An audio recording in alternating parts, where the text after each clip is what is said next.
What's the crack, lads? Welcome back to the channel. Today we're going to be talking about what eFootball needs to change going forward and change drastically. Right, we're going to be focusing in part 1 on the content loop, the rewards, the login bonuses, the penalty system, everything off the pitch. Gameplay will come in part 2, right? Get your suggestions in for part 2 of the video with gameplay of what you guys want to see. But for now, enjoy the video, subscribe if you haven't already, and let's get straight into it. Alright, so we are going to start with the boosters, or the legends, or the epics, whatever you want to call it. These agents and these players are only available for in-game currency, microtransactions, coin-only cards, pay-to-win cards, premium cards, whatever way you want to call it. Now, as somebody that's a content creator, I definitely think there should be an entry point for free-to-play players. I'm lucky enough as a content creator, we spin. I don't have a huge issue necessarily with the coins, because this is their model and this is how they're making big money, and the game is massively financially successful. But I think that this kind of solves the problem while still letting people spin and that can afford to spin. Just give it a GP option. That's all you got to do. Make it that you can spin with 10 million GP or a million GP, and that you have the chance to get these cards by grinding GP. And also, it's not just about playing with the best cards and with the best players and with the best managers. Sometimes you might just want to play with your favorite PES player from back in the day. Or you want to be, if you are a Barcelona fan in real life, or you like the way that Flick plays, you might want to model your play style. And you can't really do that with these managers unless you're going to part with your hard-earned cash. I definitely think there should be an entry point for that. Now, this is definitely doable, and I think that they could do it in the GP shop, right? But we'll talk about that again in a little bit. I do like that they've added the GP shop. I definitely give them a thumbs up for it. I definitely think it's a good thing because a lot of people have a lot of GP. And this GP shop is quite nice, okay? But I definitely think it's just at the infant stage at the moment, man. It hasn't even begun to crawl. Like, there's just so much potential that they could do with this GP shop. We talked about it there a second ago, what you could use GP for.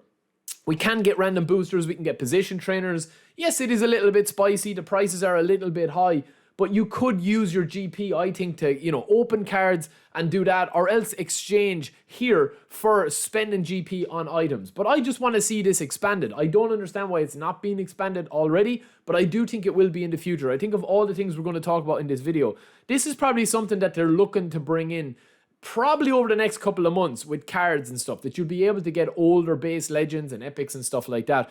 Because the reason why I say this is they already have a feature like this in My League. So My League is the offline kind of like career mode, league mode. You can already loan players on this. More on that in a little bit. But you can already loan players with the in-game currency in My League. It's called League Points, My League Points. And you can get position trainers, you can get XP, you can get different manager boosts, you can get individual player boosts. Manager optimization is a really good one. I would like to just see that come over to Dream Team. I don't see why it wouldn't be. Obviously, they'd have to change how the managers work, but we are 100% going to get 90 playstyle proficiency managers soon. Now, also, I do want to talk about the collaborations, okay? I want collaborations that actually make sense and that actually reward us for engaging with these collaborations. I don't know how many of you guys have actually played this AC Milan event on Legend difficulty. Trust me, it's a very, very difficult game. And it can go wildly, like, different ways. You can score a lot of goals, or you just won't be able to score for two or three games. But the biggest kind of, like, slap in the face is the rewards of this. You know, 125th anniversary of Milan, one of the best football teams ever. We're not even going to talk about the Tsubasa animation style collaboration. But this is your ultimate reward for beating AC Milan with all the legends on Legend difficulty. And trust me, I have a video on how to beat the legends quite easily and what you need to do. But genuinely, lads, I think if you're celebrating an anniversary campaign, especially one with the 125th anniversary, I think they should have just gone way out. And instead of giving us avatars, which are largely irrelevant in the game, they're not really anything but, like, you know, a badge. You're not really going to use it. And a jigsaw puzzle that fills into a graphic that does nothing, that's hidden away in your menus. Like, this is a very difficult challenge. Watch us get absolutely rinsed here from AC Milan in the first time we played this challenge. And this is what I think could happen. It's a very easy reward. Obviously, it would mean that you're going to be getting a brilliant booster. But what about getting Ronaldinho or Frank Rijkaard as part of this either campaign that they're doing as a collaboration or as part of the reward scheme? That also brings us on to our fourth point, which is going to be the Player of the Weeks. Now, I have a lot to say about the Player of the Weeks, but I'll keep this short and sweet because I don't want the video being 30 minutes, right? But I do like the fact that you can still see the cards now. But I don't like the fact... I'm kind of torn on this, right? I like the kind of randomness of it, and that like you spin or you win, or you spin and you don't get who you want. But why not bring in like a 7-day loan for these cards? So you can spin with the coins, and whatever player you get to keep. But if you wanted to actually test out one of the cards, you could get this on a loan, which would be quite nice in my personal opinion. You'd be able to sign any card you want on a loan. Now, also, we are going to discuss divisions, right? Divisions for me, lads... my biggest problem with divisions, as you'll see here, right? We've slipped down the rankings a little bit. My biggest problem with divisions is boredom. Honestly, boredom and time. Lack of time, there mostly, right? I start winning, you know, I go on 90 win % ratio. I'll win 9-10 games that I play. And then I start getting bored and I'm like, I wonder how Theo Hernandez would play here. I wonder if Giroud is still good instead of playing Rummy up front. And a large portion of this, and my thinking in this as a content creator, because I'm not playing to win every single game, even though I want to win every single game, is the rewards, lads. They are, at this stage, an absolute joke, man.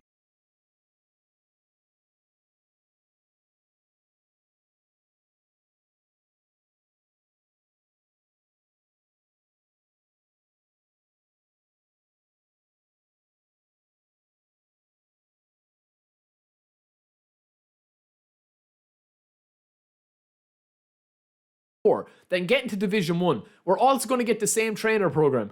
So the value of actually grinding to get from Division 3 to 2 to 1, when you can just release a free player that you're going to be getting, it does kind of, yeah, it smacks of, it just doesn't make any sense. Now, also on top of that as well, right, it's not going to really change too much if you bring in rewards that are worth grinding for, because the people at the top, yes, they're going to play similar formations. Yes, they're going to play Xabi Alonso. They're going to play, you know, a bit of variety here and there. But it's mostly 3 centre-backs, 3 centre-forwards, and, you know, play the game that way, right? But I definitely think for the likes of people that are just playing casually or casually serious, right? Where you're playing every game to win, but you're also playing the game to enjoy it and test new things and try new formations and try new players you sign.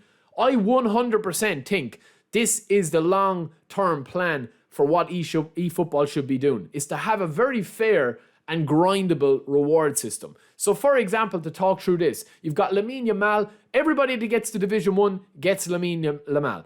Everyone that gets to Division 2 gets an Eden Hazard card. You get top 500, you're going to get Leo Messi, MSN, and then Alexandro Costa-Curta. I will expand on this free-to-play badge that I've kind of designed for this video specifically, but I definitely think as a free-to-play badge, it means that, you know, you're not picking up a lot of yellow and red cards, you're not shoulder charging all over the place, you're not quitting games early. If you're going to abandon a match, you get, you know, to be able to quit at halftime with no penalty instead of dashboarding, which a lot of people do.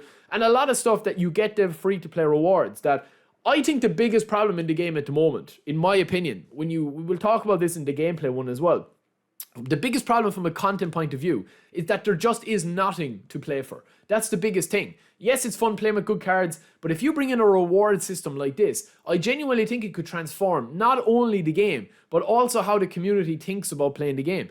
Because I'll give you an example, and we'll end on this. You're 2-0 down against a really good player, against a really good God squad, that he just has your number, right? It happens, okay? We all lose games, there's no shame in it.